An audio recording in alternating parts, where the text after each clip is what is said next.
Hello and welcome to the Film Pulse Podcast. This is episode number 480. My name's Adam Patterson. With me today, we've got Kevin Rakestraw. Hey, Kevin. Hi. This week on the show, we'll be taking a look at Fool's Paradise, which is the directorial debut of Charlie Day. We'll also be going over some of what we've been watching on the watch list and new releases in theaters, VOD, and Blu-ray. Thank you so much for joining us this week. If you could review us on iTunes, that'd be great. With that, let's go ahead and hop on into Fool's Paradise. As I mentioned, this is directed by Charlie Day. I have a synopsis here. A down-on-his-luck publicist discovers a recently released mental health patient who looks just like a misbehaving movie star. The publicist subs him into a film, creating a new star. But fame and fortune are not all they are cracked up to be. I like Charlie Day. I'll say that right off the rip. I like Charlie Day. I like everybody in this movie. I did not like this movie. I think this movie might be one of the worst things I've seen this year. I could barely watch it. I'll say that right out of the gate. Couldn't stand this movie. Couldn't stand it. I'm going to come out the gate right beside you. We're side by side. We have our arms locked out of the gate because I feel exactly the same way. I think this movie is an unmitigated disaster. It is not funny.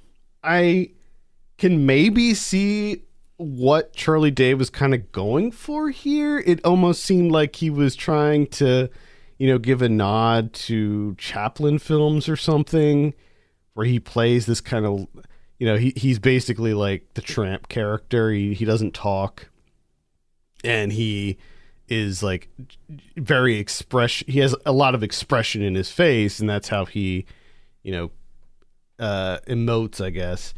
But the thing is, like, Charlie Day is not Charlie Chaplin. Like, they're just not the same. And I mean, maybe this could have worked. Like, maybe the concept could have worked if anything was happening in this movie that was interesting or entertaining, but it just wasn't. Like, nothing was funny. I think that Charlie Day's directing is left a lot to be desired. Like, this movie was just such a mess from a directing standpoint. It was not very clean at all. It was very unenjoyable to watch.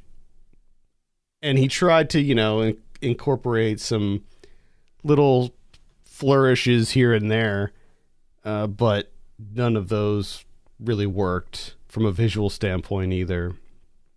Felt like a very old movie to me. Like, it felt like it was something that would have been coming out in maybe the 90s or early aughts or something. Didn't feel like a modern film at all. Yeah. It was just not good, man. Like, it's just nothing about it. No, it's not good. There's a couple of things. I listened to the It's Always Sunny podcast. Great podcast. And he kind of talked about this movie a couple of times on there.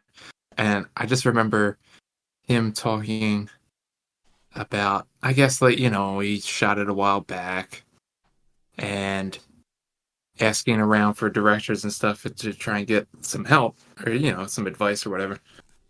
And one of them they gave him the advice of, just scrap it. Just scrap it. Just kill it. Move on with your life. And he was like, I can't do that. And watching it now, I'm like, yeah, I can see how someone could come to that conclusion and deliver that advice. Because it makes a lot more sense now. It starts off with a bold choice, okay? Because let's say we're talking about Charlie Day here, who is great. He's funny as hell. But one of the best things about Charlie Day is his line delivery. Mm-hmm. Like, that's his whole thing. So it's a bold choice to say, I'm gonna eliminate that, and I'm gonna play this like a Chaplin, Buster Keaton type character, like throwback, which is like, okay, let's see you do that. And the thing that it's just an absolute failure in my eyes is that, like, his facial expressions, like in terms of like acting, there's just not really anything here. He just makes like kind of the same face over and over again, and it's not funny. Yeah. Yeah. I don't think the script is very good either. I think that if you're going for like a Chaplin Keaton thing, you need to have more physical comedy in there to help make up for the lack of dialogue coming from the main character. And I think that maybe what he was trying to do is include all of the people that are in this character's orbit, Latte Pronto, like all of those people are supposed to be doing the heavy lifting when it comes to the comedy, but the thing is that like none of them really have a whole lot to work with either. Like a lot of them are just like kind of playing caricatures and come off as being more just annoying, like annoying cartoons than funny. Like Adrian Brody's character, you know, plays this like kind of stereotypical like pompous actor, like Hollywood actor type, and Ray Liotta is like the intense like producer. May he rest in peace. And it's just like none of them were funny at all. Like they're all just so over the top. Yeah, but the worst part about this is that Charlie Day his character is kind of like the co-lead, because I feel like I see Ken Jeong a lot more in this movie. Oh yeah, than Charlie Day, and Ken is annoying as shit. Yeah, just absolutely annoying, and I couldn't stand it. The whole awful. He plays this like agent or a PR person. He's a publicist, and he's like addicted to energy drinks. That's like his whole thing. So he's like amped up the entire time, just going at 100% the entire movie, and yeah, it wears out its welcome. It becomes grating very fast, almost immediately, I would say. I like Ken Jeong too, and this was just like it wasn't his fault. It was just the character, the way the character was written. It was just too much, man. Yeah, that's way too much. And then on top of that, the worst part, I think, all of those aspects of it are awful, right? But then the worst part is that it's this kind of like a Hollywood satire type thing, and like that hasn't been done before. And I know, it's just it's just we've actually it's not biting. It's nothing. It's nothing. Like this movie, I feel like has already been made at least once or twice before. There was that Drew Barrymore movie that came out not too long ago that was a very similar kind of plot, where it was like, oh, it's somebody who looks like this famous person, and let's have her like be this other person while the other one's in rehab or whatever. But so yeah, it doesn't feel original. No. And it's just a shame because you do have a really great cast in here too. Like you have pretty much everybody from It's Always Sunny is in here, at least they at least have cameos and stuff. You have Kate Beckinsale as his wife, and she's like, her character is so ridiculous in this. Jason Bateman has a little role here. Edie Falco is the agent. But man, like none of them have anything interesting to do or say. So it's all just so dreadfully boring to me because it wasn't entertaining. I felt like I've seen it before. It wasn't funny. I didn't laugh a single time. There was actually one slight laugh that I had, and it was the scene when he goes to the shaman, when he goes to see the shaman who was like set up in his yard, played by Jillian Bell. Like that line where after she's done, she goes, "Okay, that'll be $6,000." That made me laugh, but it was more like a chuckle. Also, Jillian Bell is like an objectively hilarious person, and I don't know, the Common. By the time the Common scene came up, I was so checked out of this movie. Oh, yeah. I just wanted I wanted it to be over so bad. I was barely hanging on. It's weird because, like, at a certain point, I think it's right before the Common section shows up. To me, I was just like, man, it's not good. It's not awful. It's just not that funny. It's not that entertaining. And it's not even that it's not funny. Like, it wasn't that I was sitting there and being like, oh, wow, all these jokes are just falling flat. I just never registered anything as a joke, if that makes sense. Like, nothing felt like a humorous attempt. Mm-hmm. Part, I'm just like, well, this is just, it is what it is. It's not great. It's not awful. It's whatever. The comment section shows up, and I'm just like, oh, okay. Well, it's starting to come off the rails a little bit. Seems like a weird turn that we're making. And then the John Malkovich thing shows up. Yeah. And I was just like, oh, this is just a fucking disaster now. Yeah. Like, this is just, I don't even know what the fuck we're doing anymore. Yep. It just gets so messy and off the rails at that point. You're just like, okay, well. Because I think up until then, I would have been fine just being like, hey, it's not good. It's not for me. But I also don't think it's terrible. It's just extremely forgettable. But then that, from Common on, like, the choices that were made just took it, oof. Yep. It got real bad real quick. Yeah. Yeah. Yeah, I don't know. I think that I'm not ready to like completely count Charlie Day out as a director, but for his debut, I think this was a pretty rough debut. I got to say, like, yeah, I don't know if he'll continue directing. I hope he learned a lot from this one, and maybe his next one will be a little bit more mature. But man, this one I cannot recommend this one at all. No, thanks. And not even from like a curiosity standpoint, to be honest.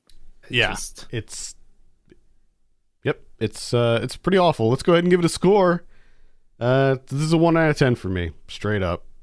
Same here. I hated it. I almost would have preferred it to be unmemorable and forgettable. Like, that would have been the best outcome. And it's just so stupid. Like, so much of the stuff is so dumb. Like how the Billy the Kid movie was in 3D for some reason, and then like the next movie that he was in, the Mosquito movie, look, it was just so stupid. Like, come on. Yeah, no thanks. Ugh. Yeah. No thanks. Just way too over the top, way too goofy. All right, let's try to forget about that one, move on, talk about some of what we've been watching. I think it's my turn this week. Got a couple things that I can mention here. I'll start off with To Catch a Killer. This is directed by Damien Zifron. This is a movie that I had no expectations for. It had a small release recently, and I feel like there was like really nothing about, nobody's talking about this movie. And the reason that I watched it is because I was just kind of in the mood for like a thriller, a procedural thriller. And this one is about, a police officer who gets recruited by an FBI agent to go after this serial killer. This prolific mass murderer. And it turns out it's really freaking good. Very surprising. It takes place in Baltimore. And you have Shailene Woodley and Ben Mendelsohn in here as the two leads. Shailene Woodley plays she's like a beat cop, but it turns out that she's like super smart, but she has some behavioral issues that prevented her from becoming an FBI agent. She was actually trying to become an FBI agent, and she couldn't pass the like psychological evaluation. And Ben Mendelsohn sees like the promise in her, so he kind of recruits her as like a consultant or a liaison between the police department and the FBI as they try to track down this this killer. And it is very well shot, like lots of really good camera work in here. The movie's, it's surprisingly stylistic in how it's shot, and the mystery aspect of it, like the sort of cat and mouse thing, is also very interesting. Where it goes, the killer is also very interesting. So I definitely recommend To Catch a Killer. It's got a super generic, like crappy looking poster. The title's crappy. So don't let that dissuade you, though. This is actually worth looking out for. The original title of this was Misanthrope, which is somehow even worse than To Catch a Killer. Interesting. Yeah. By the guy that did Wild Tales. Wild Tales, yep. Which I totally forgot about until I just saw it now. Yeah, same here. Interesting.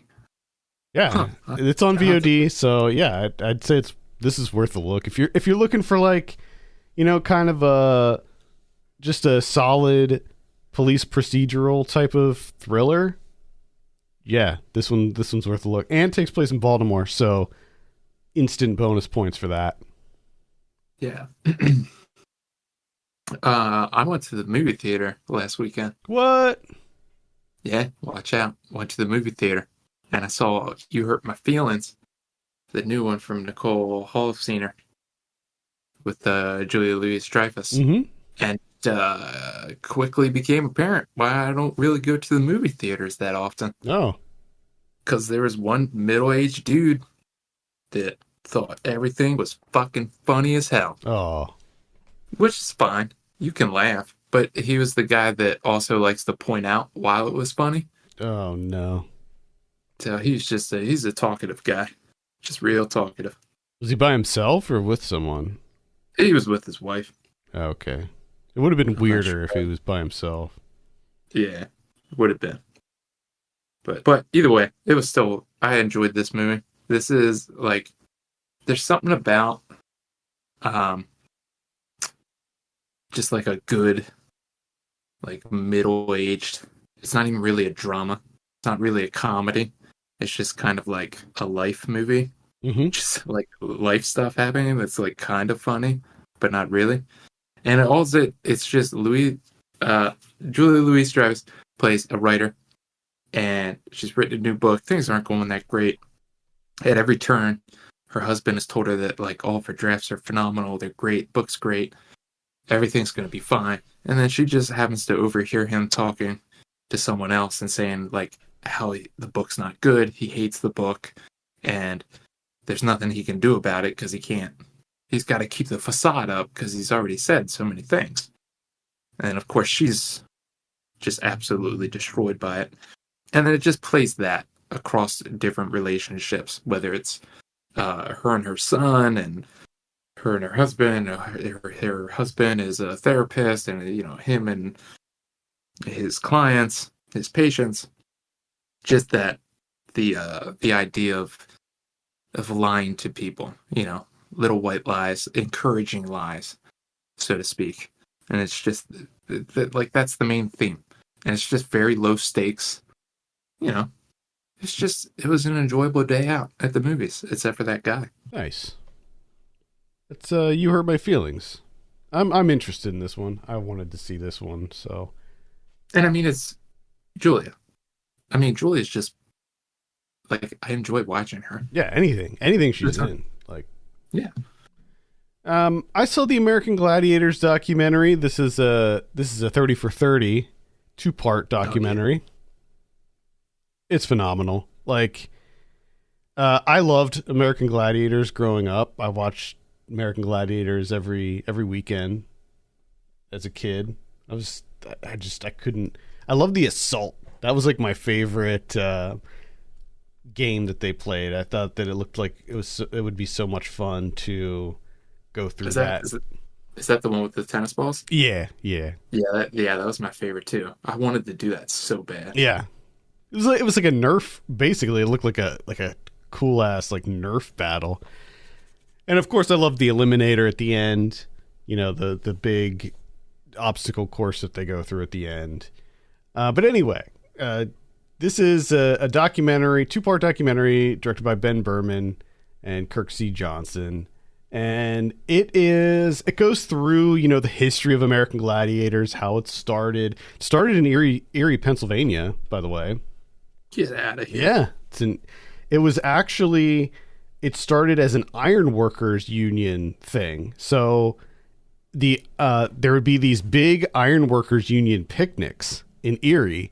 And at these picnics, they would have these games, and those games became very, very popular. And one of the guys who designed a bunch of the games, like, turned it into like an actual event in Erie, like a paid event that people could come spectate. And then another guy joined up with him and turned it into what we know of now as the TV show. Incredible. Yeah. So it's a really kind of fascinating story. The documentary gets into the history, but it also kind of profiles a bunch of the different gladiators and tells their story. They interview a bunch of the people who were contestants on the show. But it also is really interesting because it kind of turns into something a little bit different, where you find out that, like, one of the creators has the life rights to the other creator. So he's being prevented from being interviewed by the show or the documentary. And then, like, so there's this kind of like weird, shady stuff that starts to kind of bubble up.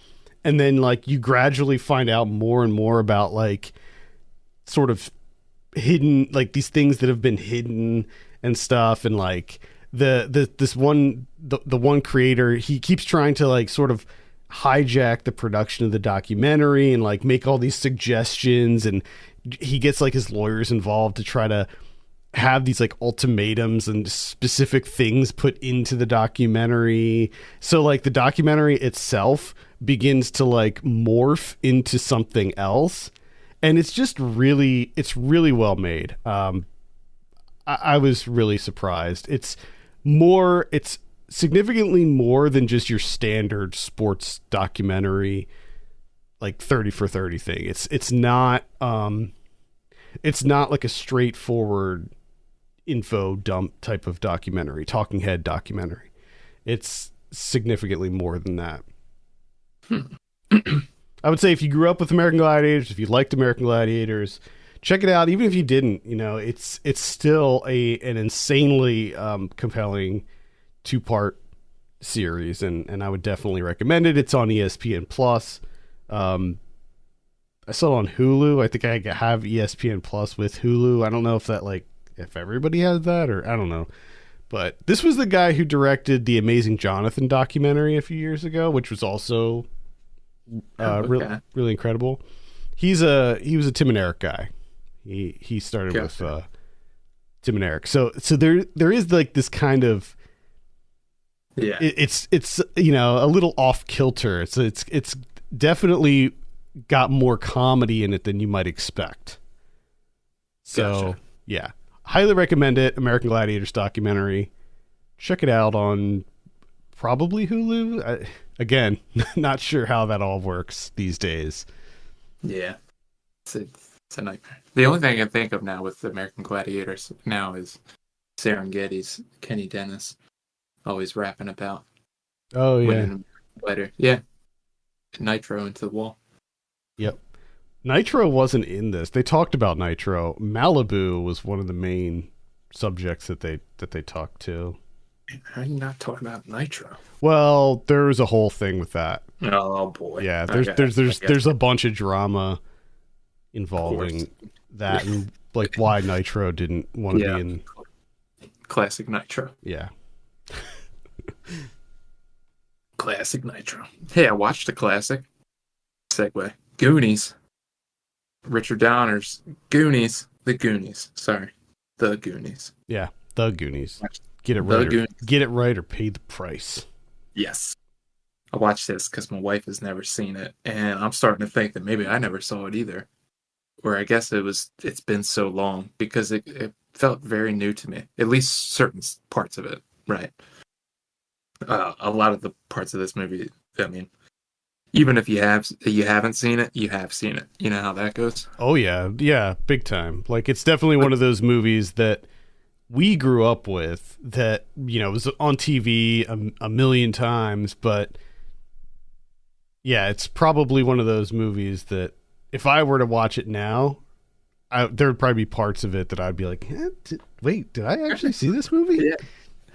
Yeah, that's kind of how it was for me. Because I'm like, oh, I remember this part of it, but I don't remember this part.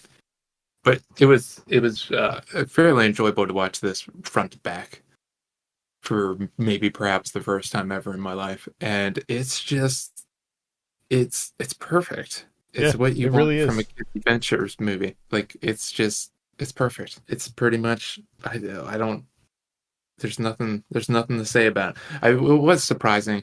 I mean, I guess not surprising, it being 85. But man, just like, fucking hell, Chunk. God, they are so fucking mean to that kid. Yeah. Fucking sucks. That poor kid.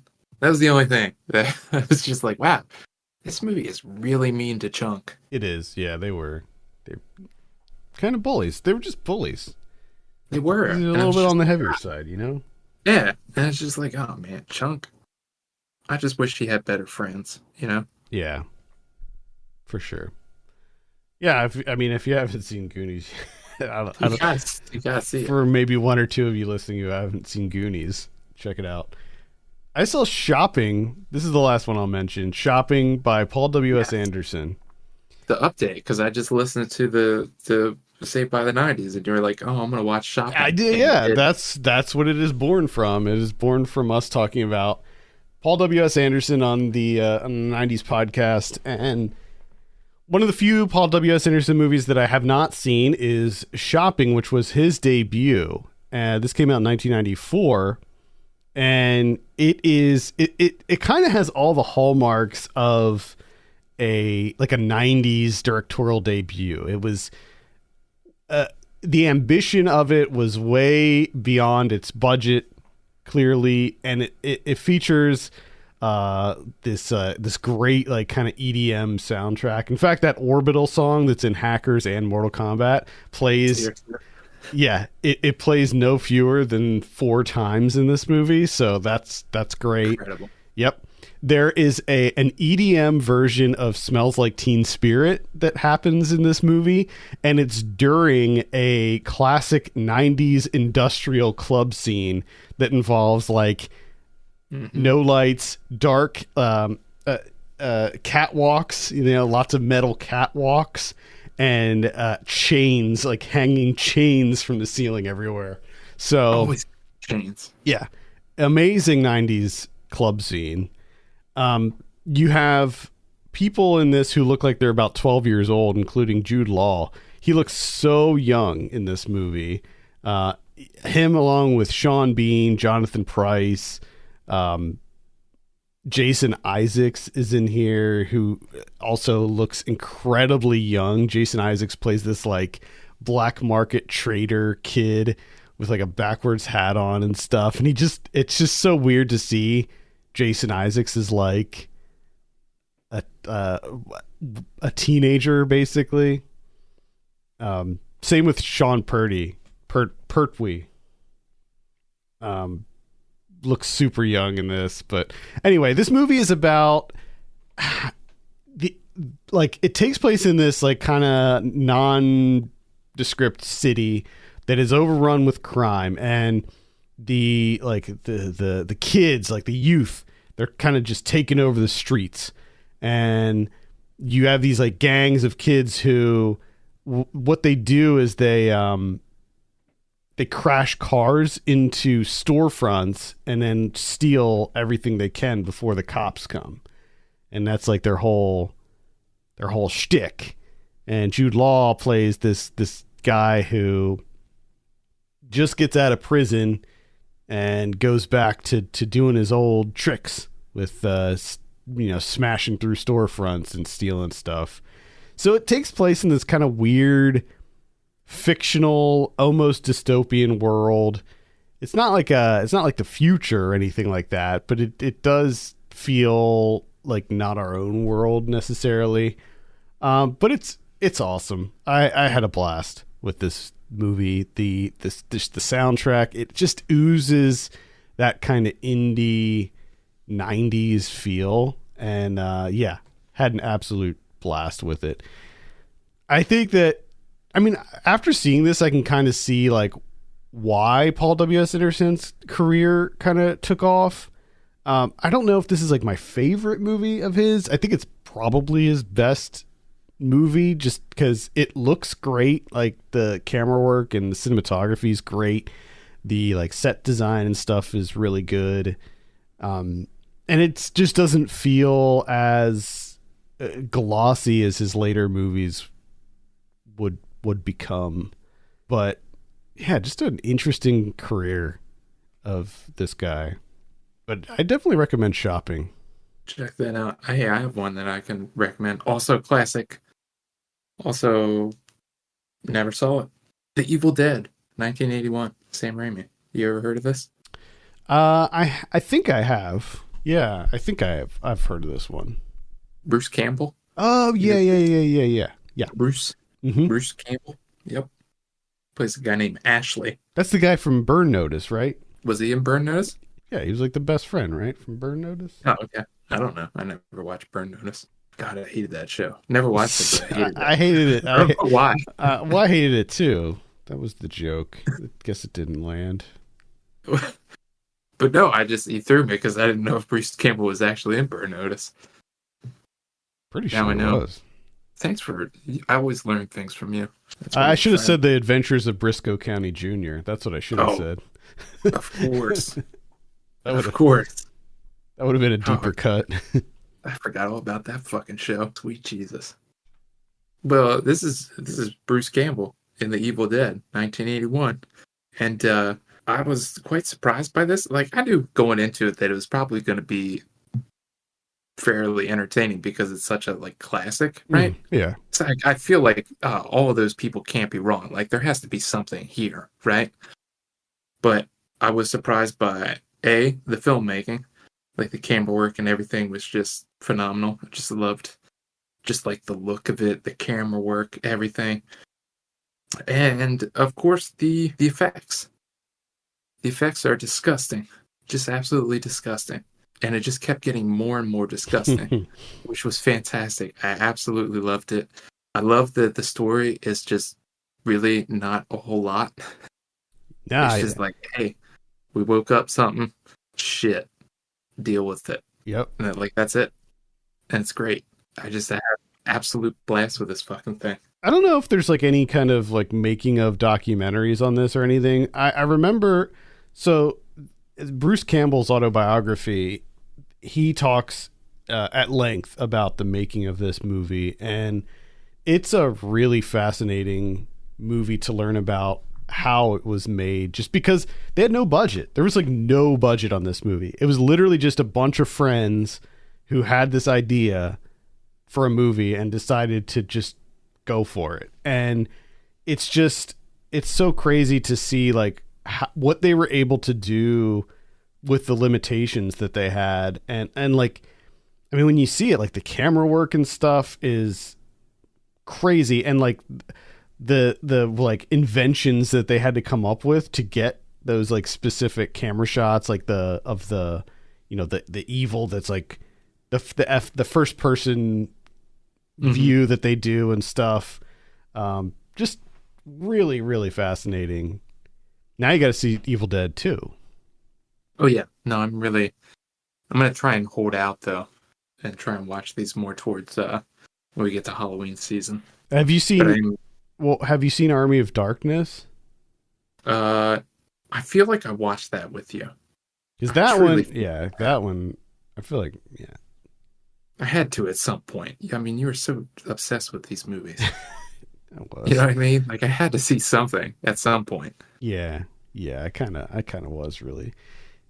I saw Army of Darkness when I was really young, and I was so in love with that I just movie. I think it was so and I incredible. remember, was it?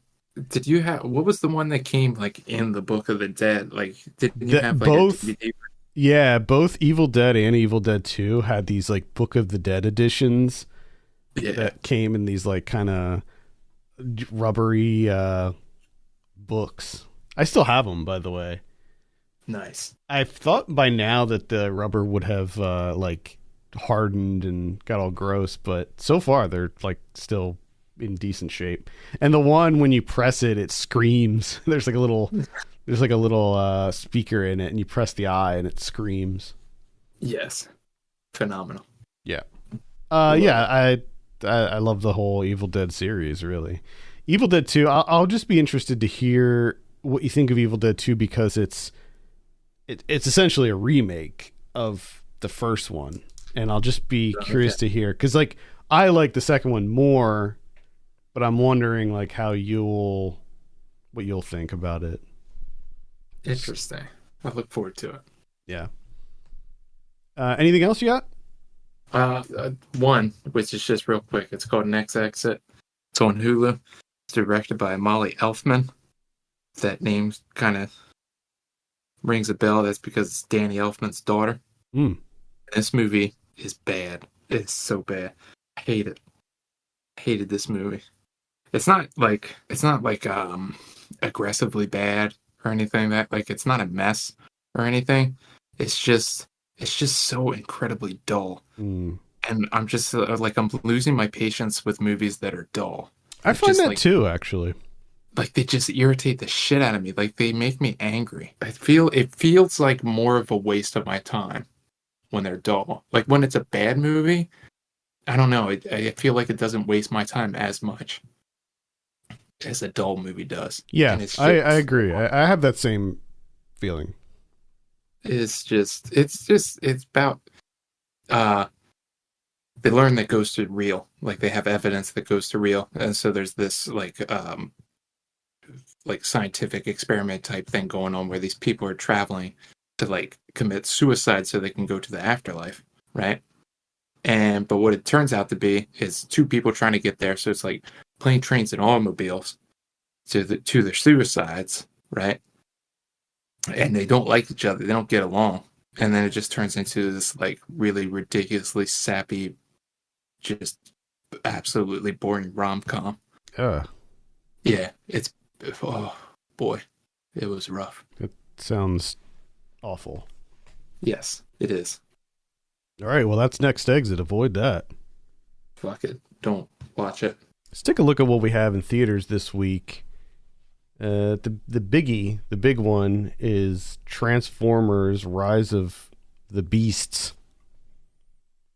There's new So Transformers? yeah, it's like remember the Beast Wars Transformers series? It was like that really bad CG one. Nope. Oh, they're turning that into like the next live action movie. Looks like this one's set in the 1990s. Whoa. There's like a Transformer that's like a giant cheetah. Yeah, like the whole shtick with these is they're all like animals. What? Mm-hmm. They're not cars anymore? Not the Beast Wars ones. They're all based on animals. They Wow. obviously started to run out of ideas at the toy factory, and you know, we're like, hey, let's take the whole idea of Transformers and they're robots in disguise. You can't really disguise the robot when it's like a giant gorilla. It doesn't look Yeah. like a real gorilla. It looks like a robot gorilla. Like, what's the point of transforming? You know what I mean? Yeah, because this cheetah's like twice the size of a car. I mean, like you take one look at it and you're like, well, that's not a cheetah. Yeah. Robot. The whole Beast Wars thing is ridiculous, and clearly they were just struggling to come up with new ideas to sell more Transformers. But I don't know. Maybe the movie will be good. Who knows? Maybe it'll be awesome. I haven't seen, I don't know, any of the, I don't know how many Transformers there are at this point. I fell off after, I think, the second or third one. I didn't like the second one at all, but I saw it, the third one, just to see if maybe the series could keep me, and I absolutely hated the third one. Mm. And I don't know how many there have been since then. I think there have been like 2 more since then. Wow. So yeah, I'm not interested in this at all. So I'll see what happens. Maybe if people like it, maybe I'll check it out on VOD. Otherwise, I'll skip this one along with the other ones. We also have Strays coming out in theaters. This is like Look Who's Talking Now, or one of those movies where it's like, talking animals that can talk. And yeah. but the whole thing here is that it's dirty. Oh no. Yeah, it's R-rated. It's by the guy who did Barb and Star. Yeah. That's interesting. Yeah, Follow up. Will Ferrell, Yeah. Will Forte, Jamie Foxx. Yeah. I mean, who hasn't been sitting around been going, you know what I need a movie of? A Boston Terrier with a dirty mind. Yeah. That swears, probably. I bet you that Boston Terrier swears. Yeah, he probably drops the F-bomb all over the place, man. That dog's probably crazy. I really wish dogs could swear more. That'd be cool. You know what? I'll probably see this not in the theater, but I'll probably check it out on VOD. Might be worth a few laughs. Who the hell knows, right? Who knows? I have an idea. On VOD this week, starting with June 6th, we have Hollywood Dreams and Nightmares, the Robert Englund story. I guess that's a documentary about Robert Englund. Mm-hmm. We got film The Living Record of Our Memory. Documentary explores film through the voices of significant professionals who have contributed to make sure moving images survive and remain accessible. Okay. Good cause there. On June 9th, we have Heroes of the Golden Masks, or just Mask. On the title here, it says Masks with an S, but I'm looking on the poster and it just says like Mask singular. Mm. Just one. So I guess this is an animated movie. Okay. We got Unidentified Objects. We got 97 Minutes. We got Devil Row. We have The Angry Black Girl and Her Monster. We got Dollyland. I guess that's about Salvador Dali. It looks like Ben Kingsley's playing Salvador Dali. Mary Herron directed. Interesting. What? Haven't seen her I haven't in a heard that while. name in a long time. Yeah, it is interesting.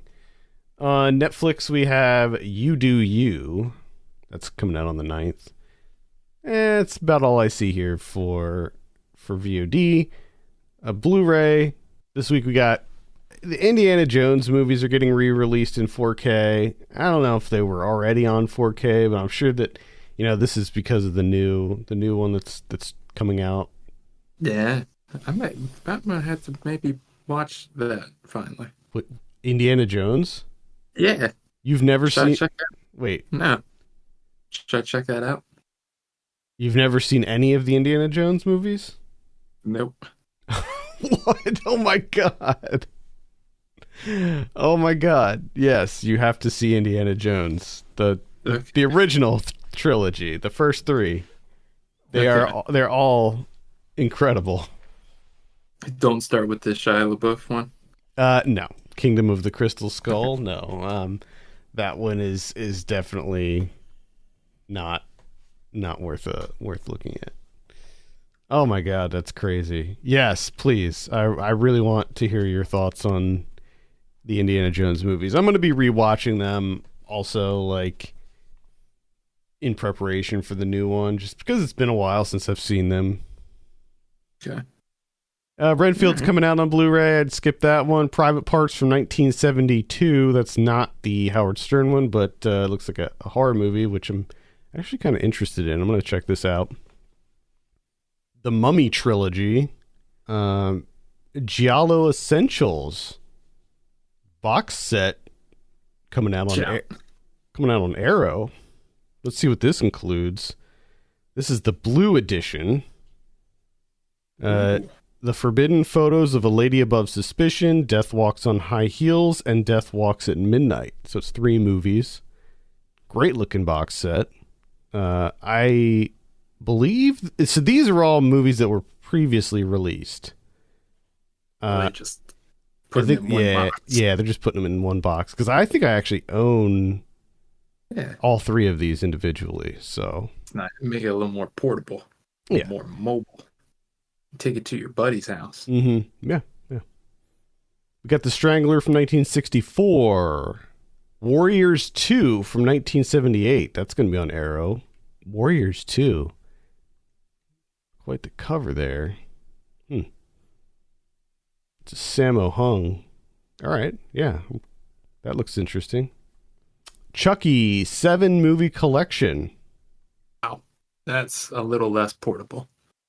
Yeah, that's it's got like that's interesting because I believe there was another box set that came out for Child's Play back in the day, and I remember buying it, and it didn't come with the first Child's Play because I think that they were like different studios or something, but I guess that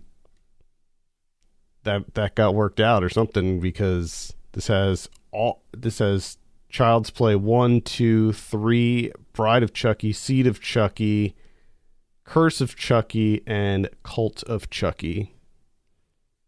So all of the like mainline Child's Play movies, not the reboot that came out a couple years ago, which is good that they didn't include that. It was not good. That's pretty much it. What about Criterion's? We have one that's been in the Criterion Collection for a long time, and that's Rules of the Game from 1939. Getting that 4K upgrade, UHD 4K. And it's just a laundry list of special features. My goodness. It just keeps going. You just keep scrolling that web page. There's another bullet point. We're up one right after the other. Seems like you're definitely getting your money's worth with Rules of the Game. Nice. Check it out. Rules of the Game. Do it. All right. That's going to do it for this week. Thank you so much for listening. You can send us your questions and topics to podcast@filmpulse.net. You can follow us on Twitter @FilmPulseNet and @FilmPulseKevin. And if you have a moment, consider reviewing us on iTunes. That'd be great. For Kevin Rakestraw, my name's Adam Patterson. We'll see you next week.